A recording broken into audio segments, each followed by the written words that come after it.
Tujuan kami apa? Target kami pertama, mengajak umat Islam bersatu. Yang sudah lalu.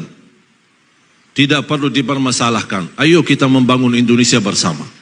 Menjaga NKRI kita, menjaga kebersatuan kita, menjaga kebersamaan kita. Ada perbedaan, ada.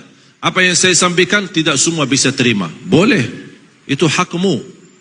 Beda pandangan, beda pikiran, beda otak. Saya tidak bisa maksa untuk menerima apa yang saya sampaikan. Tetapi tetap kita saling menghormati walaupun ada perbedaan di antara kita. Saya suka kalau masuk masjid, selalu saya sesuaikan. Di mana masjid, apalagi diminta jadi imam. Kalau salat subuh saya tanya, kunut subuh tidak? Oh kami biasa kunut subuh, saya kunut subuh. Oh kami biasa tidak kunut subuh, saya tidak kunut subuh. Kami biasa jahar bismillah, saya jahar bismillah. Kami biasa tidak jahar bismillah, saya tidak jahar bismillah. Kami selepas salat biasanya zikir jama'i, saya zikir jama'i. Selepas salat kami zikir masing-masing, saya zikir masing-masing. Sesuaikan.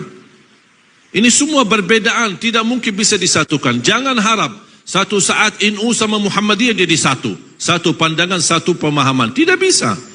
Karena itu lawan sunnatullah. Sunnatullah, Allah menciptakan manusia dengan adanya perbedaan. Kenapa tidak bisa disatukan? Karena beda otak. Dan tidak bisa jadikan manusia satu otak, satu fikiran, satu pandangan. Contoh sederhana, Imam Syafi'i belajar agama sama siapa? Muridnya siapa? Imam Maliki. Imam Maliki gurunya, tapi kok bikin mazhab sendiri? Tak pernah Imam Maliki protes. Kok selama belajar sama saya terus bikin mazhab sendiri, enak-enak sih? Tak pernah protes. Tidak pernah Imam Maliki berkata Imam Syafi'i sesat. Beda pandangan. Bahkan Imam Syafi'i sendiri punya dua pandangan, dua mazhab. Saya pernah baca satu buku, sangat bagus. Sayang sekali belum ada bahasa Indonesia. Al-Imam Syafi'i wa madhabuhul qadim wa madhabuhul jadid. Imam Syafi'i dengan mazhab yang lama dan mazhab yang baru. Kok Imam Syafi'i punya dua mazhab? Ketika saya baca judulnya, kok Imam Syafi'i tak konsisten? Tapi begitu membaca dalamnya, subhanallah, terlihat kekayaan ilmu Imam Syafi'i yang mampu menyesuaikan. Ketika dia berada di Irak, beda ketika dia berada di Mesir. Beda budaya, beda kebiasaan, beda lingkungan, beda suasana. Makanya dia bisa menyesuaikan dengan ilmunya, cocok di Mesir dan cocok di Irak. Saya yakin kalau Imam Syafi'i masih ada, apalagi datang ke Indonesia, ada mazhab yang ketiga yang cocok dengan selera orang Indonesia. Dan perbedaan itu bukan berarti Islam, memang Islam satu, Quran satu, Nabi Muhammad satu. Apakah dasar Imam Maliki membawa agama Quran dan Sunnah? Dasarnya apa Imam Maliki? Quran dan Sunnah. Terus Imam Syafi'i apa dasarnya?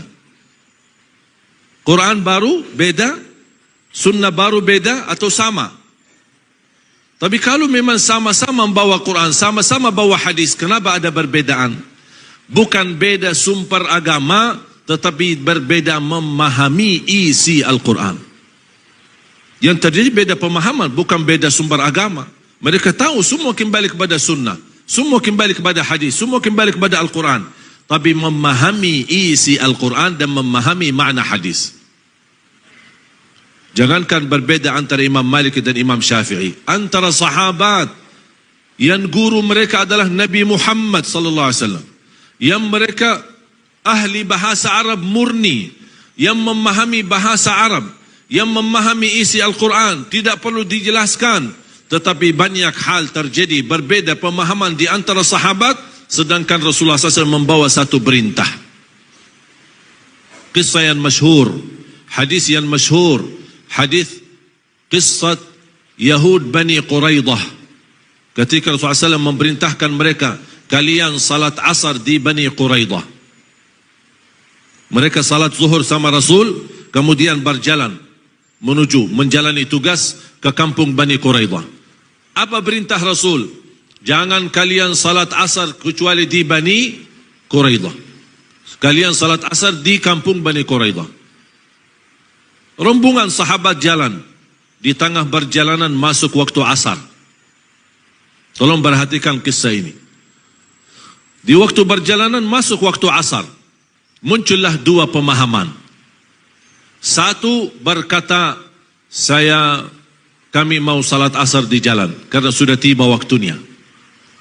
Golongan B berkata, mohon maaf, kami diperintahkan Rasulullah salat asar di kampung Bani Quraidah.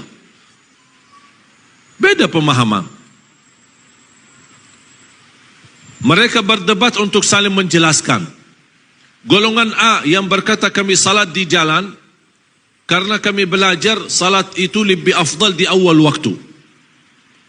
Yang kedua, maksud Rasul salat asar di Bani Quraidah, bercepatlah jalan agar bisa bertemu asar di Bani Quraidah.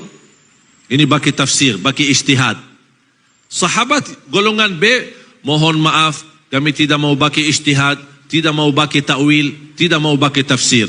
Perintah jelas, salat asar di Bani Quraidah. Sami'na wa ata'na. Sudah selesai. Ini ijtihad, ini tidak mau bagi ijtihad. Ini bagi ta'wil, ini tidak mau bagi ta'wil. Sambika salat asar sebagian, sisanya salat asar di Bani Quraidah. Ketika mereka sampai ke Bani Quraidah, sudah tiba waktu maghrib, sedangkan mereka belum salat asar. Salat asar qada, kemudian salat maghrib. Terjadi masalah, perbedaan. Mereka kembali kepada Madinah dan bertemu Rasul. Ya Rasulullah, terjadi silsilah perbedaan di antara kami. Ada yang salat di jalan, ada yang salat di kampung Bani Quraidah, padahal sudah masuk waktu maghrib. Yang benar yang mana ya Rasulullah? Rasul menjawab, dua-duanya benar. Dua-duanya benar. Semua berdakwah di Indonesia, insya-Allah saya yakin semuanya niat baik untuk Indonesia. Silahkan Bapak Ibu belajar. Siapapun yang datang ke tempat kita, tidak usah tahu latar belakangnya. Tidak usah tahu dia tamat mana. Saya tidak peduli tamatan mana. Mau dia tamatan Madinah, mau dia tamatan Makkah, mau dia tamatan Mesir, mau dia tamatan Maroke, dia mau tamatan Sudan, mau dia tamatan Hadramaut, Darul Mustafa, atau Dumia tamatan Al-Ahqaf, atau apa saja, saya tidak peduli. Saya peduli isinya saya dengar. Manfaat saya ambil, tidak bermanfaat saya buang.